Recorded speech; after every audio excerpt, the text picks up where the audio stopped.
glad to be here today. Come on, put your hands together.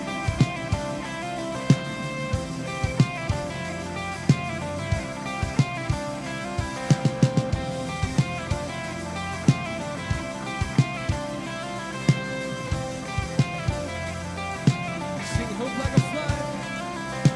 Hope like a flood rushes in when we hear in your presence you firm through the fire. You remain, you are never shaken. Who is like you? Oh, who is like you? We say forevermore. You desire.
no question of the measure of his love.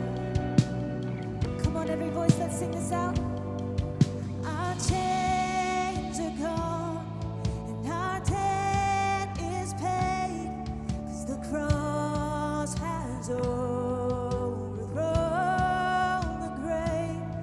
For Jesus' blood that sets us free means death to death and life for me.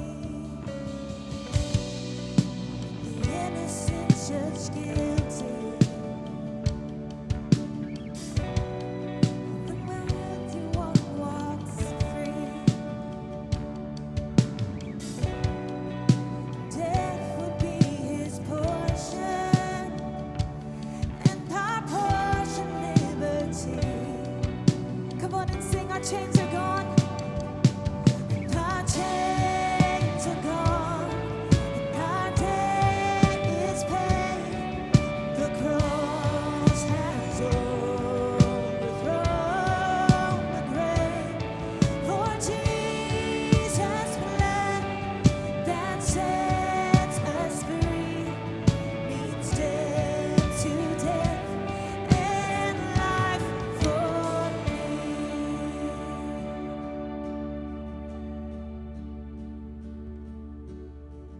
I give my whole life to honor this love. By the Lamb who was slain, I'm forgiven. The sinner's Savior, crown him forever. For the Lamb who was slain, he is risen. I give my whole life to honor this love.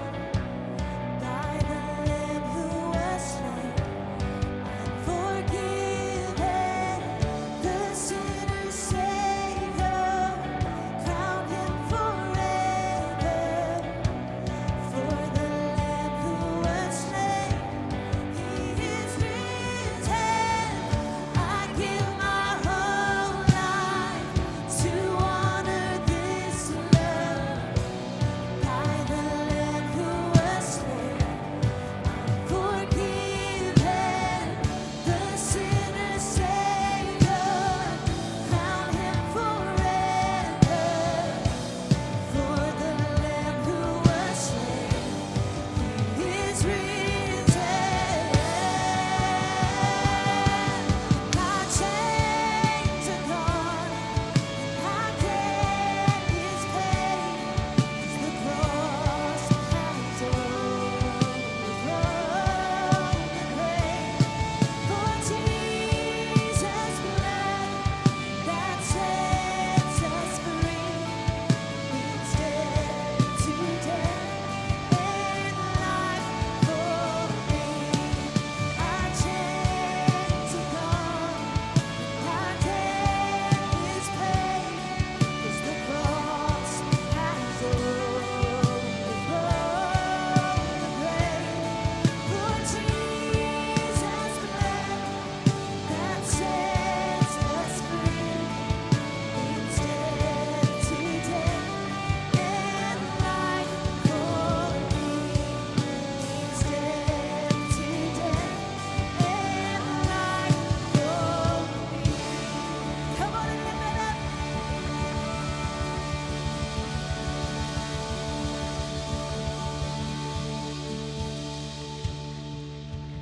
You know, as the church, the body of Christ, there are so many things that we get to do.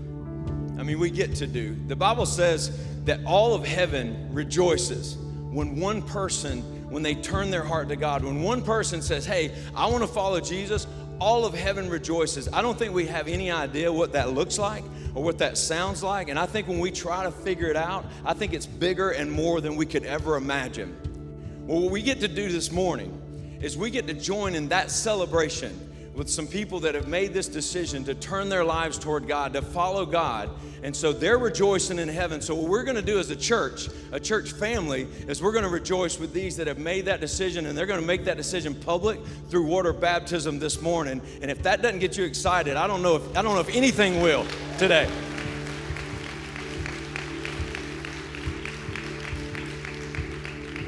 So Gabe, if you want to come on up, y'all give it up for Gabe Melton. Come on. Now, rejoicing means celebrating. A lot of you did that yesterday. So let's get loud when he comes out of that water. This is his church family. Let him know that you've got his back and you're with him and celebrating what God's doing in his life. All right?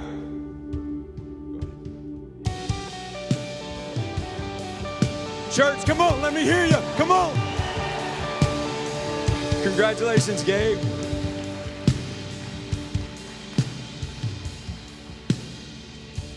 Next, we've got Elizabeth Fulmer. Y'all give her a big round of applause. Listen, this is something that's really neat. Right after Elizabeth, her husband, Edgar, is going to come in. They're just now, like last week, celebrating their 1-year anniversary. And so this is a way they want to do that. It's their decision they've made to follow God. They want to make it public right here on their anniversary as a couple, as a married couple. Isn't that amazing? All right, y'all, let her hear you, church. Let's go. Come on.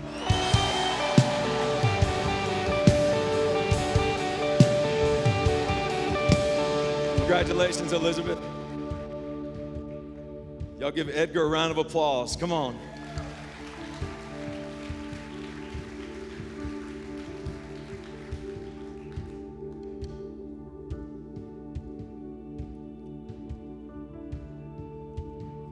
Let's rejoice with heaven, church. Let's go. Come on.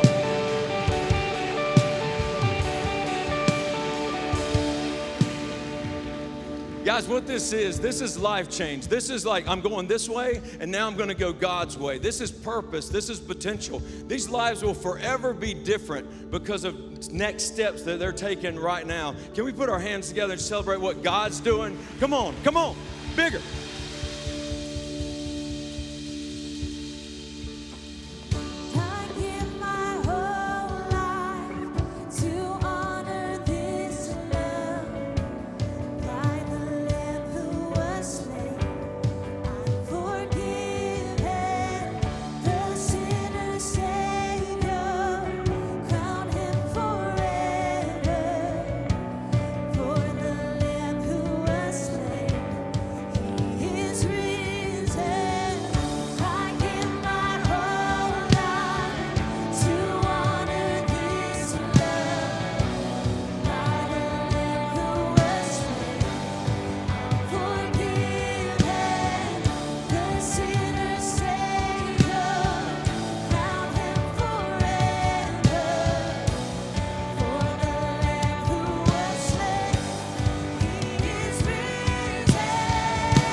Spoke a word, you were singing over me. You've been so, so good to me. Before I took a breath, you breathed your life in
was your foe, when I was your foe, still your love fought for me. Oh, yeah. You've been so, so good to me. When I felt no worth, when I felt no worth, you paid it all for me. Oh, yes, you did, God. You've been so, so kind to me. Sing oh, the overwhelming, never-ending, reckless love of God. Oh, it chases me down, fights till I'm found, leaves the 99. And I couldn't earn it, and I don't deserve it. Still, you give yourself away. Oh, the overwhelming, never-ending, reckless love of God.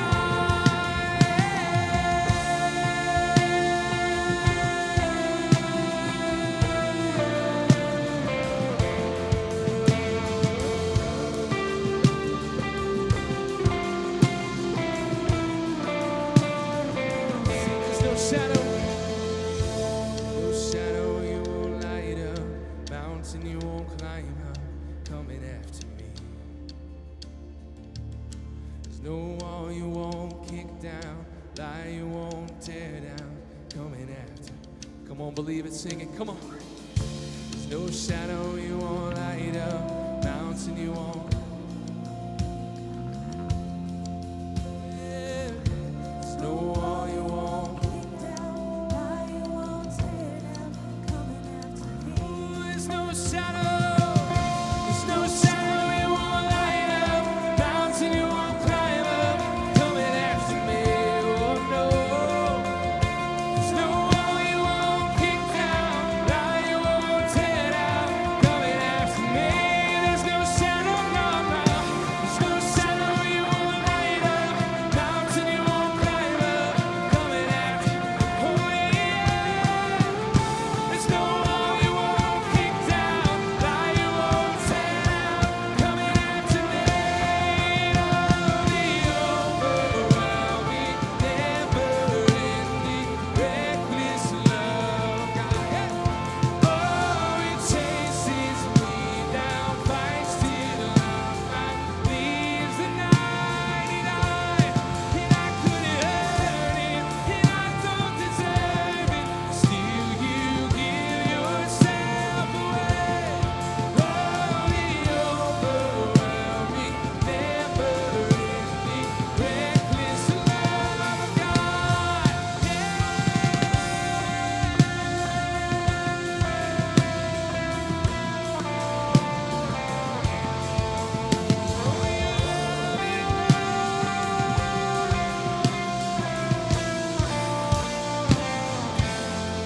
Yeah, come on.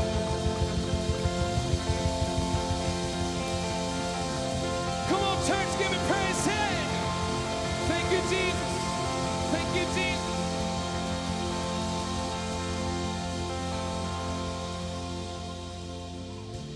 Amen. Church, I love that song. I remember the first time I heard it just by myself, and months before we brought it in on Sunday, and it impacted me so deep because it met me where I was and where I was before Christ. And that pursuit that he always has for us means so much. Amen, church. Come on, can we celebrate what God's doing today at City Hope? Amen. Thank you, Jesus. Amen. Hey, before you take a seat, why don't you turn, tell your neighbor hello, then you can go ahead and be seated.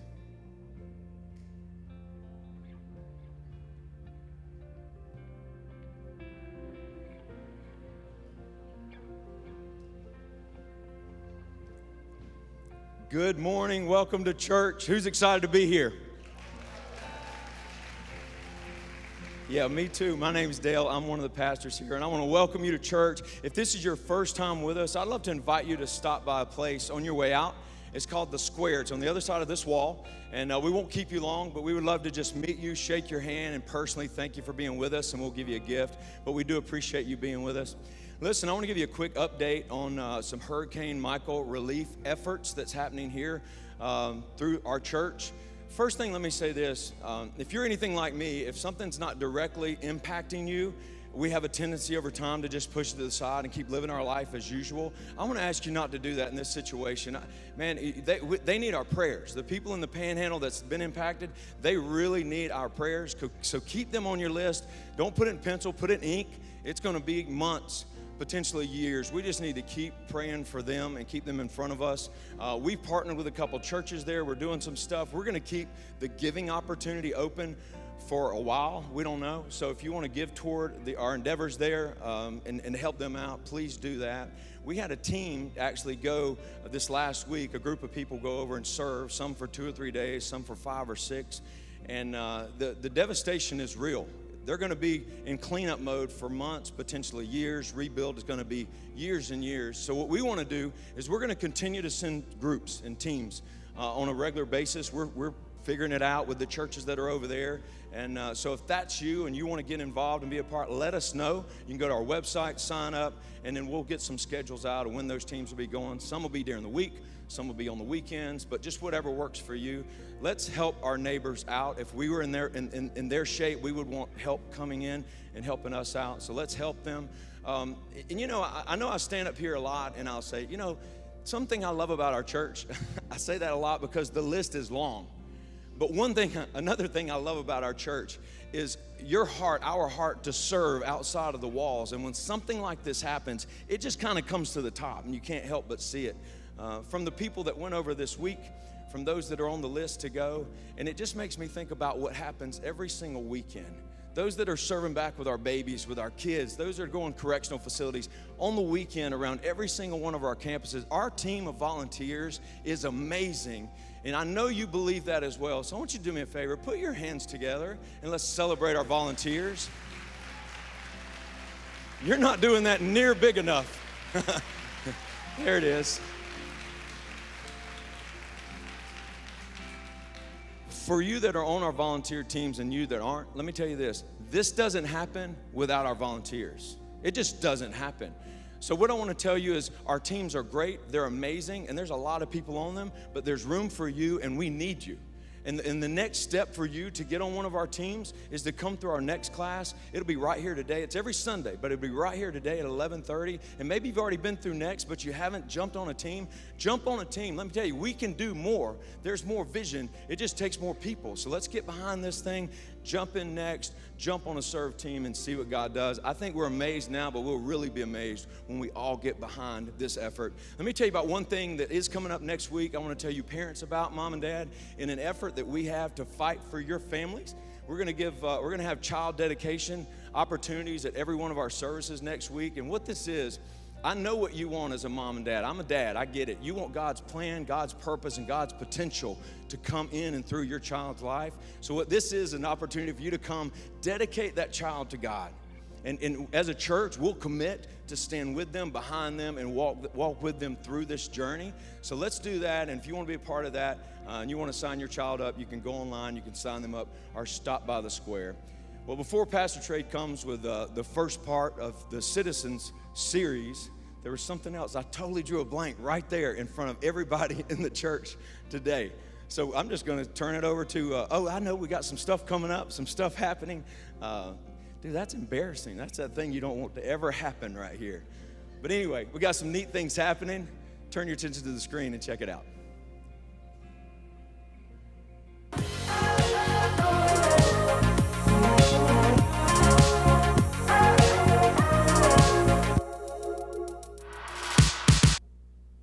We were struggling since November, no salary, no money coming to the house, but the bills still were arriving every month. So we have our emergency, whatever that we could call, was already in the bottom, like we have not much. And then we learned that the church was going to do something about finance, and then we signed up right away. One of the challenges for us was not having an income and to have to do a cash flow without the bottom line says how much money you have. We didn't have any, but we prepare ourselves for the idea of the money will come. So we will know when that comes, where it has to go. I always encourage everybody to keep doing the budget, even though if you have no income at the moment or it's not where you want to be, keep doing the budget, because then you have the discipline to use the money wisely, and whatever has to be paid, you will pay.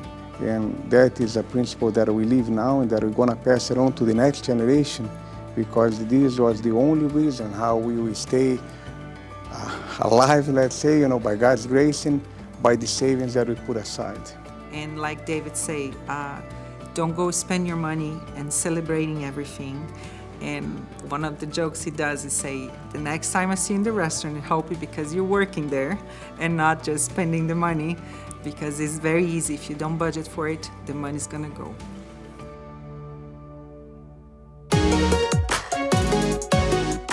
Hey guys, welcome to church. City Hope is one church with many locations, and we also have a ton of amazing opportunities to help you and your family live a life that's fully alive. Child dedication is a simple declaration of the commitment you've made that you'll raise your children to know and follow Jesus. As a City Hope family that's dedicated to fighting for every family, we are excited to stand with parents in this moment. As a mom, I know this is such a special time for families, so make plans to attend. We are a church that believes generosity is active. You may not know, but City Hope takes around a dozen mission trips each year. We've sent teams to Israel, Honduras, Africa, China, India, and so many more. There's seriously a trip for everyone. If you're interested, you can check out all the 2019 trips at cityhope.cc/global. One of my favorite events of the entire year is happening soon. We're just weeks away from Merry Christmas Gulf Coast. Now is the time to start praying and planning about what God would have your family give. For only $100, you can provide an entire Christmas for a family in our community. You'll be hearing more info soon, but in the meantime, you can head to cityhope.cc/mcgc.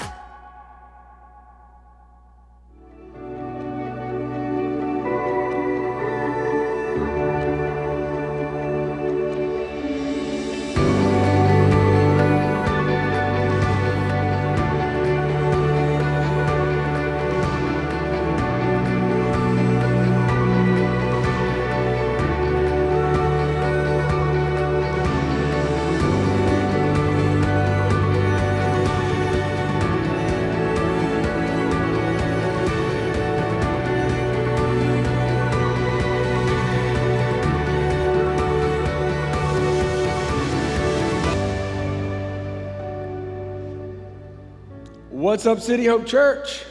How's everybody doing? I love that you guys clap when the lights come up. That feels so warm and fuzzy. Thank you. That's so amazing. Mal, let's do the same thing and help me welcome our church family. Every location, all the correctional facilities, everybody that's watching online, man, we're so glad that you guys are with us today. And listen, before I kick this off and jump into this new series, let me just encourage you. We've got a few things happening right now with hurricane relief and just some other things going on, but I want to encourage you, church family, to lean in. We are in the final stretch, the home stretch of Financial Peace University. Don't bail now. Don't stop now. Stay engaged. Stay involved. These last couple of weeks are really, really important. And I will tell you, just like you would probably tell your kids, right? At the end of this thing, don't back out. Don't lay off the gas. Like, lean in and be engaged, because I believe, as you probably believe as well, this is going to change your family, your story. This is going to change our story as a church. So don't miss it, okay? We only got a few more weeks. Lean in and be a part of it, all right? Listen, I'm excited to kick off this series today, and I'm going to just jump right in because I got a lot of stuff I want to talk about today. So I'm just going to dive right in, and I believe that this is a very important series, and so today I just want to kind of lay a little bit of a foundation for you. I don't know if you remember, whenever you were in grade school, middle school, somewhere in that region or that time frame, you most likely had to build a solar system model for a class at one point. If you were like me, your mom built it.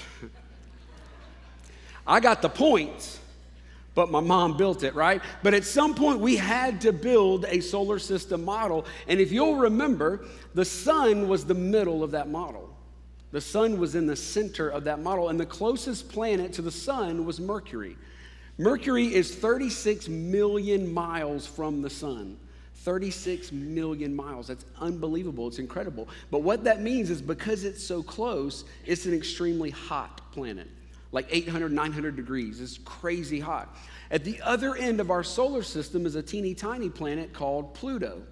Now, 10 or 15 years ago, some guy came along and decided that Pluto wasn't a planet anymore. I don't believe that because nobody puts Pluto in the corner, okay? It's just not okay. How do you just decide one day that's not going to be a planet? But Pluto is 3.6 billion miles from the sun, which makes it extremely cold. So at one extreme, close to the sun, it's extremely hot. At the other extreme, where it's far from the sun, it's extremely cold. Now we, earthlings, live somewhere in the middle, right? Life can actually be sustained on this rock because we are just the right distance from the sun, and we actually get to experience a little bit of both. We get a little bit of hot, a little bit of cold. Down in the south, we get a little bit more hot than we get a little bit of cold. You know what I'm saying?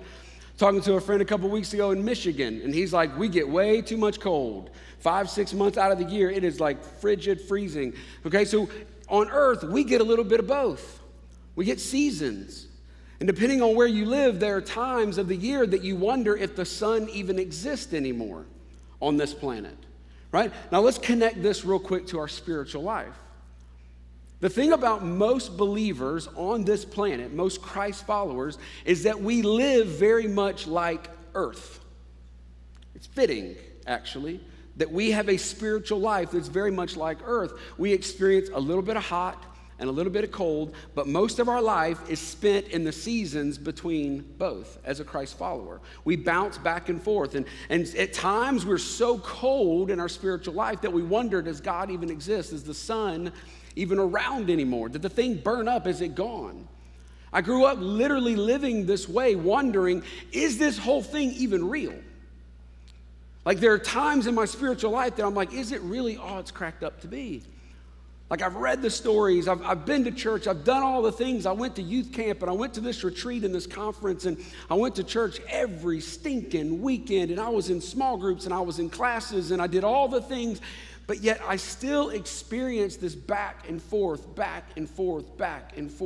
experience of the Christian life. It's almost like this. It's like we have the security of heaven one day, but as Christ followers, we're not experiencing heaven every day. And the life that Jesus speaks about is more like heaven every day. Not in the circumstantial sense, but it's experiencing the life of Jesus Christ, heaven every single day. And this is the kind of life that we're called to lead, to live. Listen to this number. This is crazy. 76% of Americans 76% of Americans check the box that they're Christians. On a census, on a survey, on something, when they're given an option, they self-identify as a Christian. It's an interesting thing to me. Now, we've talked about this. That number is rapidly decreasing. That number is getting smaller and smaller. Every single year it's going down. But for right now, it's 76%. Excuse me. 76%. Now, here's the question. Do you buy that? Do you look into our world? Do you turn the news on? Do you talk to a neighbor? Do you walk into the life and community and out there? And would you buy that 76% of our nation are Christ followers? Now, I don't want to judge anybody. Let's fruit inspect. I'm going to step out on a limb and I'm going to inspect some fruit. Absolutely not. I wouldn't buy that. There's absolutely no way. Why? Because we're not living that kind of life. We're dancing somewhere in the middle. It's this cultural Christianity, this thing that, honestly, there's so many different versions of Christianity at this point that it's not even funny. Right? There are some Christians that buy into this idea that it's Jesus says Christianity. It's like Simon says, but Jesus says. Right, that it's all about rules and regulations, and it's all this, we got to do this and we got to do that, and everything's got to be just right, and we try to earn our way into being saved and being a Christ follower. There are some Christians that are just, and you'll know some of these. There are some Christians that are just one and done kind of Christians. You know, I kind of like to call them a one-hit wonder. All right, they showed up one day, they prayed a prayer, they checked the box, And they're good. They're okay now. Nothing in life has changed. Nothing is different, but they checked the box, man. I got the box checked. I prayed the prayer once, twice, maybe 10 times a year even. I'll come to church. I'll show up just to re-up my membership. I want to make sure things are good, but nothing in life has changed. Nothing is any different, but I've checked the box. They're one and done, man. They're one-hit wonders. And then there's some cultural Christians that are kind of a choose-your-own-adventure Christian. Anybody remember those books? Choose Your Own Adventure, right? That think that faith is something that you figure out in your own way and in your own path and your own direction. I can worship this and I can change this, and when it's convenient, I can do this, or when life falls apart, I'll step back in. When we begin to mold and shape our own version of Christianity, it's like, we live in a very DIY culture now. I'm not DIY in any shape or form. We've discussed this. I am the least DIY human being on the planet, but culturally speaking, we have DIY'd our own version of Christianity. We've made it up to suit us, right? It's this idea that 76% of Americans, we can be Christians. That's not the same kind of Christ following that I'm accustomed to. Whenever I pick up the Bible and I read the Bible and I see the way of Jesus Christ, I see something that's just different than what I see when I look at the news and when I talk to people and I sit down over coffee. It's different. Jesus did not come as just another set of rules. He came to show us a way to live, a different way to be human, a different way to be. As a matter of fact, it wasn't called Christianity in the Bible at all. It was simply called the way of Jesus, the way. Because when he showed up, there wasn't a list of rules that we got to keep up with and follow and figure out. He fulfilled all the rules. They're done. Jesus came along and he said, let me show you a new pattern for how to live and be on this planet, a new way of living. And we're not experiencing that. I don't see that. There was another study done, an independent study, and this is an interesting study. Because someone came along and said, this whole 76%, this whole big number, I don't buy it. I want to try to figure out what's the real number. What's the real number of people that are living according to the way of Jesus? Now, I don't have any idea. There were lots of ways that they got to this number, but they surveyed thousands of people to find out how many people are actually practicing and living and experiencing what Jesus said we could experience. There were all these criteria. Listen to this number. 8%. Of the 76%, only 8% are actually following Jesus. That's a scary number. That's a crazy number. Actually following the way of Jesus. In the book of Philippians, Paul's writing to his friends. He's writing this amazing letter from prison to his friends. And it's cool because this letter that he wrote to the church at Philippi, it's unlike all of his other letters because it doesn't even contain a rebuke. I mean, he's literally talking about, he's encouraging, he's bringing joy, and some people call it the happy book or the happy letter. It's filled with joy, but the entire thing, he's talking to his friends. And the term that Paul uses is so important for us and how he encourages them to live this kind of life, the way of Jesus.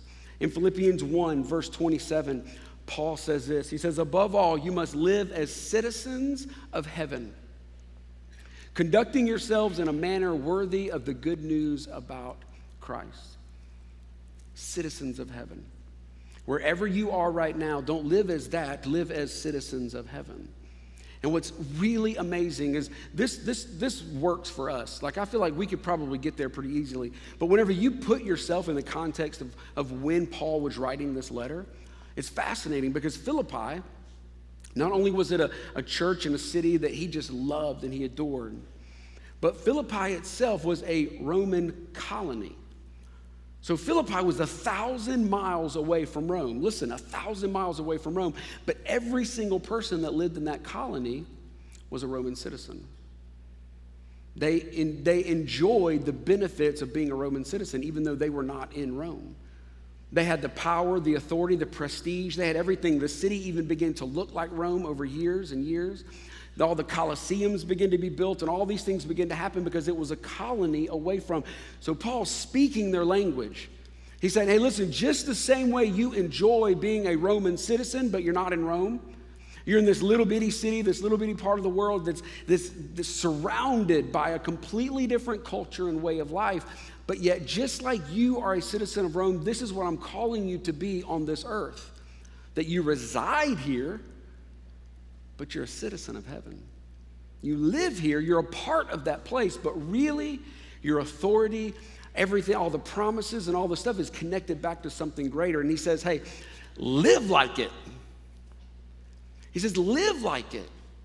Like you've got all of this going for you right now. Why don't you live like it? Why don't you change? Why don't you become a citizen of heaven and live on this dusty old rock that's just the right amount of distance from the sun? Live on this planet in a completely different way that looks different, that looks different from the culture around you.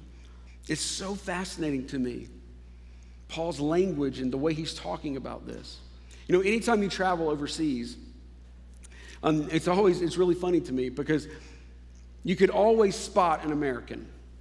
No matter where you are in the world, no matter what country you go into, you can always spot an American. And no matter where you are in the world, they will always spot you. Always. When you walk into a store, they're like Yankees. Here they come, right? I mean, no matter where you go into, they get it. Why?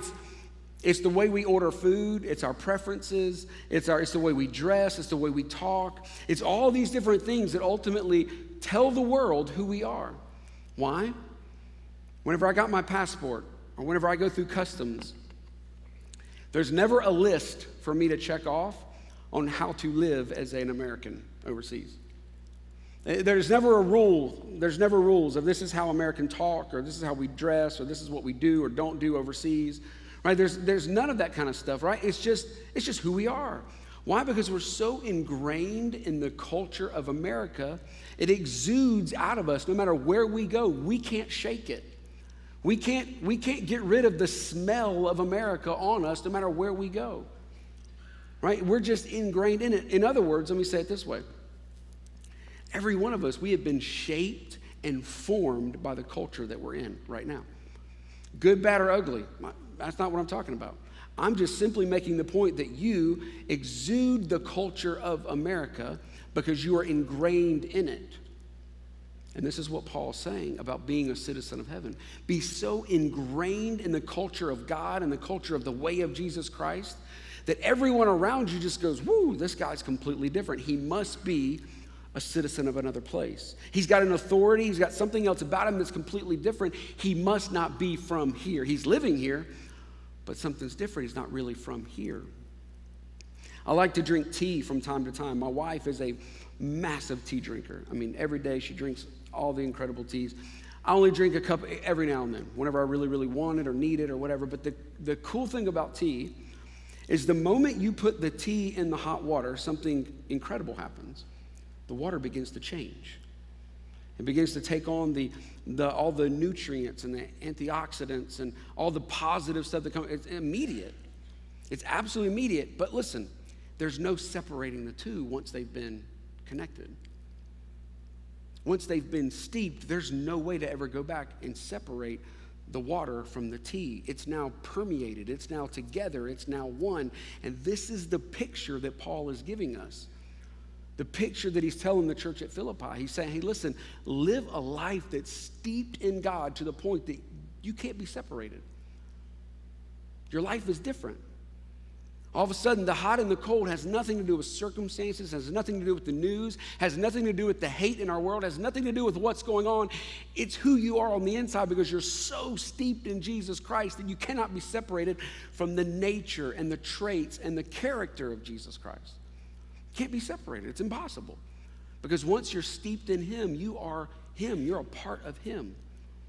This requires of us growth, change. This requires us a new way of thinking, a new way of putting our life into him and putting him into our life in a completely different way. I like to call this spiritual formation. It's changing and it's becoming and it's being shaped by something other than the world around us. You know, the idea of spiritual formation, it's been called things, tons of different words and terms have been used, but the idea of spiritual formation is not a Christian thing. The idea of discipleship is not a Christian thing. The idea of spiritual formation isn't a Christian thing, it's a human thing because we are naturally going to be shaped by whatever we are in or around. We're going to talk about this a little bit more next week of exactly how are we shaped. But we are shaped, every single one of us. We're shaped by the culture we're in right now. Spiritual formation is simply putting ourselves in the right place to be shaped by the right person. Because you don't just check a box and become this way of living that Jesus describes and Jesus talks about. It takes time, it takes energy, it takes focus. It takes putting our life in the right culture so that we can be shaped in the right way. I love this quote by Dallas Willard. He said this, he said, spiritual formation in the Christian tradition is a process of being increasingly possessed and permeated by the character traits of Jesus as we walk in the easy yoke of discipleship with Jesus, our teacher. I love those two words of being possessed and permeated by the character traits of Jesus Christ, where we are literally steeped in him and it's inseparable. It cannot be disconnected. Where we ultimately begin to live and act like him, the pattern of this new way to be human. What if this new way to be human became second nature to us? Just like being an American is second nature. You don't have to think about what's it like to sound like an American, look like an American. You don't think about that. You wake up and you are an American. But when it comes to being a Christ follower, we think it's a bunch of rules and regulations and it's all about these prescribed things. What if it's more about being like Jesus and being possessed and permeated by Jesus? And that's the formation that we're missing. We're trying to do all the heavy lifting, and really what we need to do is put our life in his life and allow him to begin to shape us and mold us and form us into what he wants for us. So today, just laying this foundation, I want to give you 3 thoughts on spiritual formation. 3 thoughts on what this looks like. And the first one is this, is that everyone is a disciple of something or someone. Everyone. Who are you a disciple of? Who are you following? You know what, in the New Testament, this idea of disciple, it comes up 269 times in the New Testament. The word Christian is only used 3 times in the New Testament. So the word disciple is the absolute more used word. It is the prominent word of what it actually looks like to be a Christ follower. But the word disciple isn't really the best translation. The better translation for this word, disciple, is apprentice. It's apprentice, which we know what that word means. We have a different idea of what that word means. It's literally learning something from a master tradesman. It's literally sitting underneath a teacher, someone that is an expert in a way with the hope of what? I'm going to be able to do it like they do it. I'm going to be able to live how they live. I'm going to be able to cut hair like they cut hair. I'm going to be able to do air conditioning and heating the way that they do it. I'm going to learn this trade the way the master does this trade, and that's the goal of what this looks like. But for us, it's totally different. See, the idea of following something in our culture is in no way like it was in the first century. Listen to this in Mark 1, when Jesus began calling disciples to follow him.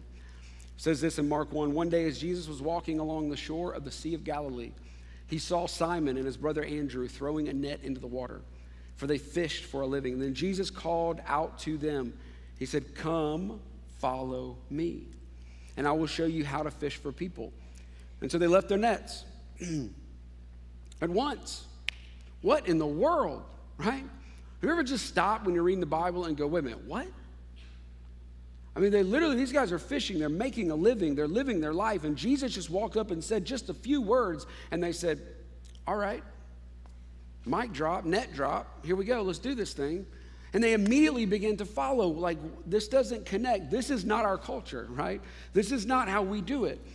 And so they left their nets at once, and they followed him. A little further up the road, Jesus saw Zebedee's sons, James and John. They were in a boat repairing their nets, and he called them at once. and they also followed him. They left their father, Zebedee, in the boat with all the hired men. They literally said, hey, Dad, you take it, we're going. Okay? I read this and I'm just blown away. Like, what in the world? This is not what I'm used to. But in this culture, this is what following looked like. In our culture, following looks like Jesus follows me on Instagram or Twitter. Jesus wasn't running around trying to build up some more followers on his Instagram account, right? These people are literally giving their life to him. And let me give you a quick snapshot. We're going to discuss this more. But in this culture, Jesus was a rabbi. He was a teacher. Okay, only the elite of the elite Jewish boys would ever come alongside and be able to follow a rabbi. This was after normal education. They had done some incredible things, memorizing the Torah, the entire Old Testament. Like these kids by 12 to 14 knew all these incredible things, but then the elite of the elite could get a meeting with a rabbi, maybe, an interview. And if they were lucky, and if they were smart enough, and if they knew enough about the Torah, and they knew enough about all these famous rabbis, then maybe this rabbi would accept them as a student, and they became a disciple. Now listen, Jesus did not invent discipleship. Jesus did not invent being a disciple. It goes all the way back to Greek philosophers. Plato was a disciple of Socrates. It goes way back. All these rabbis in first century or even earlier had disciples. Okay, but these guys, they weren't chosen. They weren't the elite of the elite students. So when Jesus showed up, they had missed the boat on the earlier thing. They weren't smart enough. They weren't good enough. They were outcasted. They didn't get to be a disciple of a rabbi. So Jesus shows up and gives them a second chance. He gave him a second chance. He said, yeah, today, man, you leave it all behind and you come follow me. And these guys immediately dropped their nets because now someone accepted them and brought them in and said, you don't have to be this elite status. I want you. Come follow me now. Come follow me. And they said, absolutely. This is what I want in my life. Absolutely, I'm going to follow you. In Luke 9, it says this. It says, then he said to the crowd, if any of you wants to be my follower, my apprentice, you must give up your own way. You must lay down your net. You must lay down your way of thinking. You must lay down whatever it is that you think about the world and pick up my way. Take up your cross daily and follow me. If you try to hang on to your life, you're going to lose it.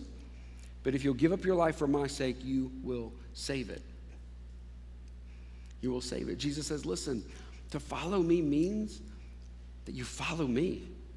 That you're close to me, that you lay down your way, your thinking, your worldview, your mindset, your ideals, and you literally pick up his way, and that's the way to salvation. That's the way you get saved, is when you pick up his way and you begin to follow him.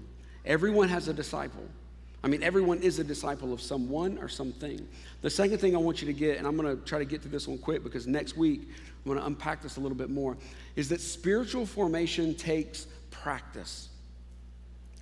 This is a bizarro word in our culture, especially church culture. This is a crazy word that I would even bring this word into the idea of spiritual formation, this word practice. What in the world could that possibly mean? Okay, but whenever you go to the Sermon on the Mount, there's an interesting verse. Okay, so the Sermon on the Mount is this incredible collection of really all of Jesus's best teachings. It's not necessarily just one sermon. These are the best of the best. It's compiled, and it's 3 chapters of this pattern for living a different life, a pattern for being different and living as a different kind of human being. And he ends this incredible message. He ends this incredible sermon with a warning, actually 3 warnings. And this is the last of the warnings. Listen to what he says. He says, therefore, everyone who hears these words of mine and puts them into practice is like a wise man who built his house on the rock. The rain came down, the streams rose, the winds blew and beat against that house, yet it did not fall because it had its foundation on the rock. Now look at the next verse. But everyone who hears these words of mine and does not put them into practice is like a foolish man who built his house on sand. The rain came down, the streams rose, and the winds blew and beat against that house, and it fell with a great crash. There's a couple interesting things here. One, they both heard the word. They both responded to it in some way. But only one put it into practice. The other interesting thing is that the storm hit both. Storms hit all of us, right? But the house did not fall of the one that actually practiced the way of Jesus, actually put the thing into practice and began living it out. A very interesting and important principle of spiritual formation is this, is you don't try to be like Jesus, you train to be like Jesus. Right? Our mindset is, I'm going to try my best. I grew up trying my best to be a great Christ follower. I tried my best to think right and do right and live right and check all the boxes and follow all the rules, and I fell flat on my face every time, and I never felt the enjoyment, the abundant life that Jesus talks about. Never felt it. I may have an emotional experience over here and a great experience over there, but it was never something that I just experienced. Right? Because I was trying so hard. It was like back in the day when I used to play baseball. If I tried really hard and messed up, I would have to run laps. Right? And we've brought that into our Christian life, and I try so hard, and when I don't live up, I got to go run laps. Right? But it's not that, it's training for it.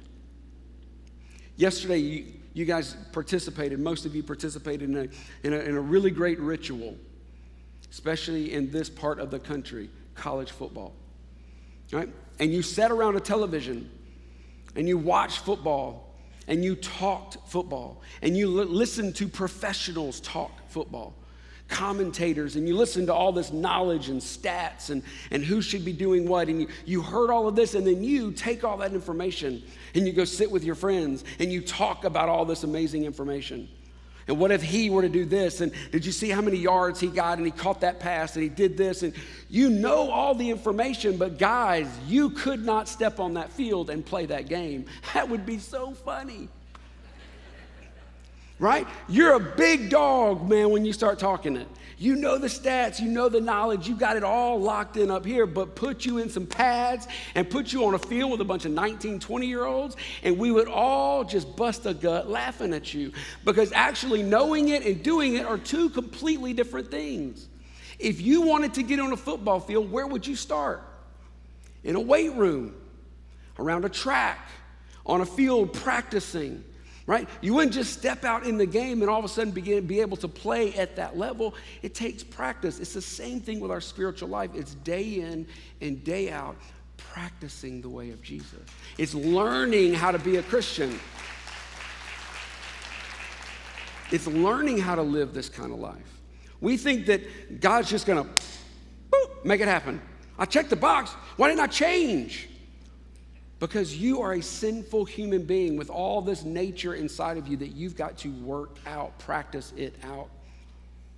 We're going to talk about that more next week. The third and last thing, and possibly for today the most important thing, and I wish I would have had a little bit more time,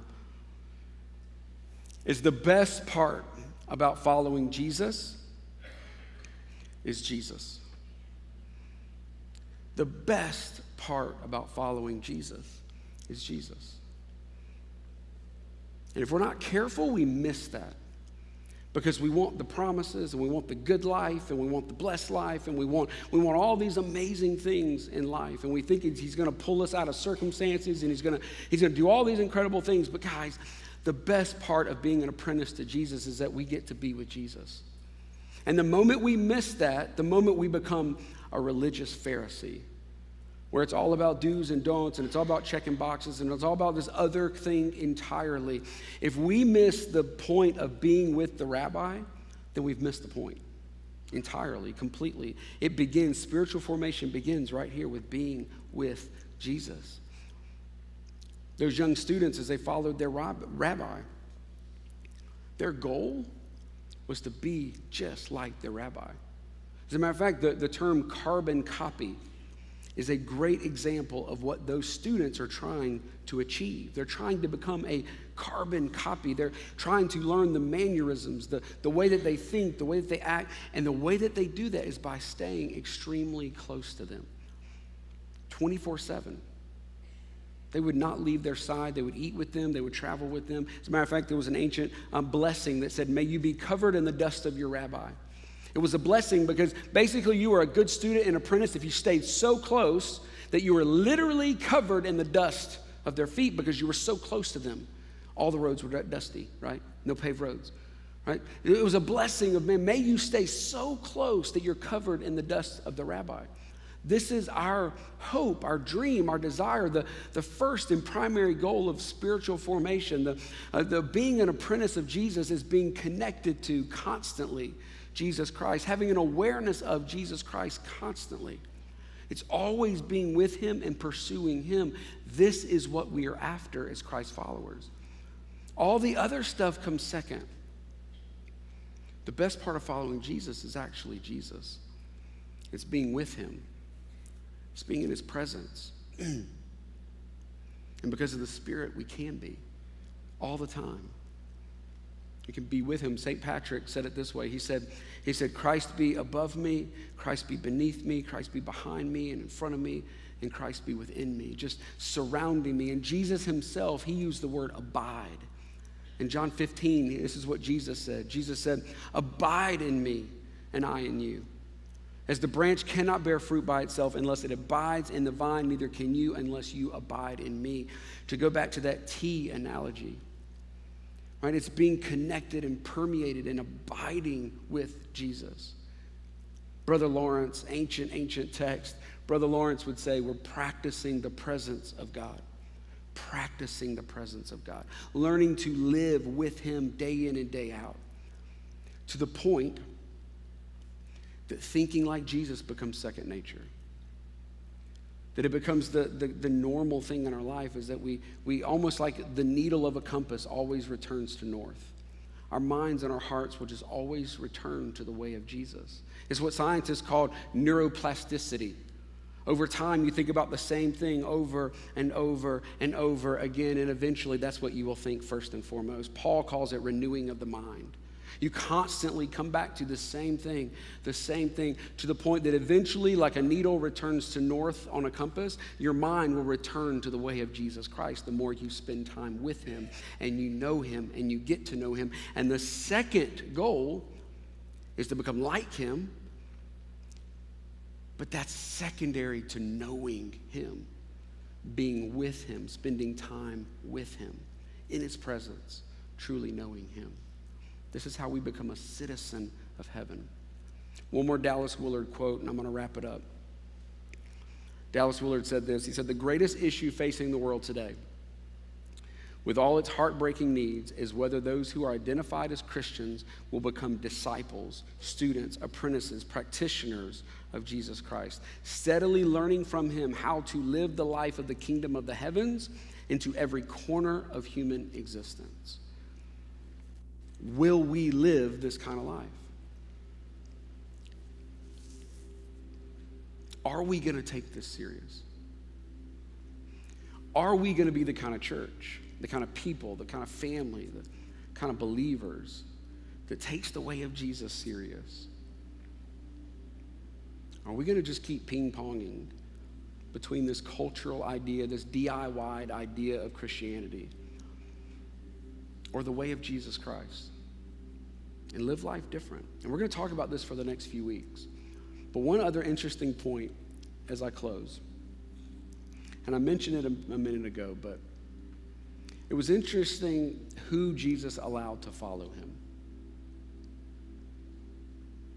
Because like I said, all the other rabbis chose the elite. Jesus didn't. Jesus chose those that didn't have it all together. Chose those that were outcast. And in Mark 2, it talks about how he called Matthew a tax collector.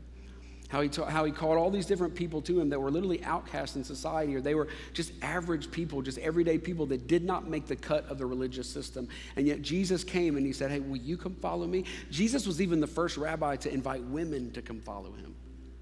Just amazing. Jesus just completely just tore all this stuff down and said, listen, everyone come follow me. And what's amazing is not one time do you ever see Jesus say, do you believe? Now you can follow me. Never. He literally looks him in the face and he says, hey, you come follow me.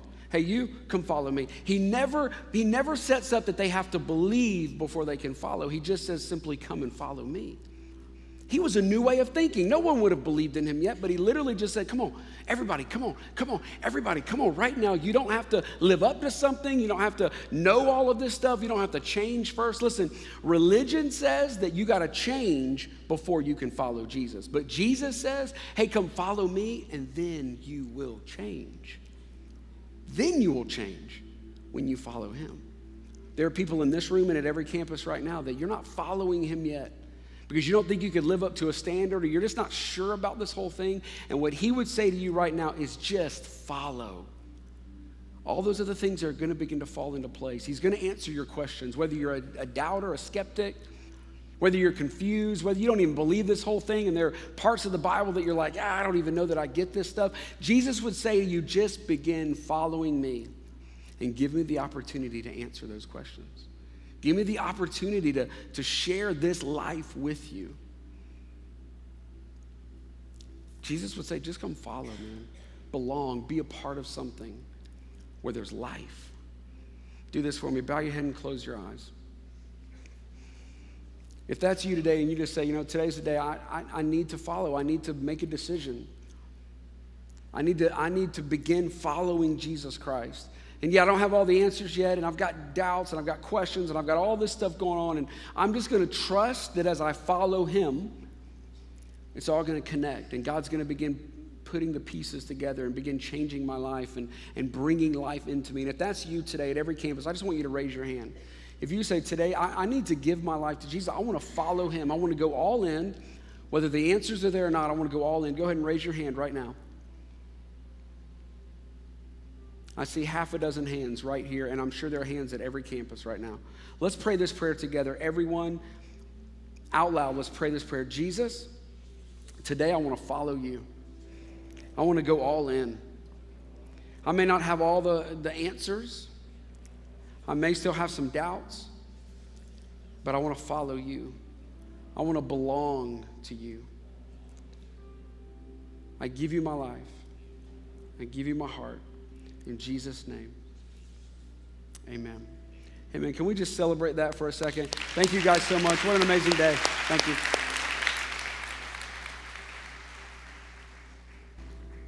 I was just sitting there and I was thinking about this. I glanced at my phone and the calendar.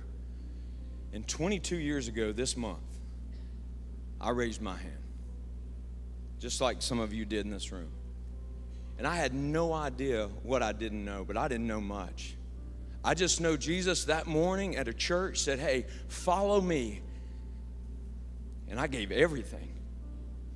And the first thing I found I did, I just needed to get around people. I was trying to find people that knew how to actually do that. Because I had no idea, but I knew it was my time.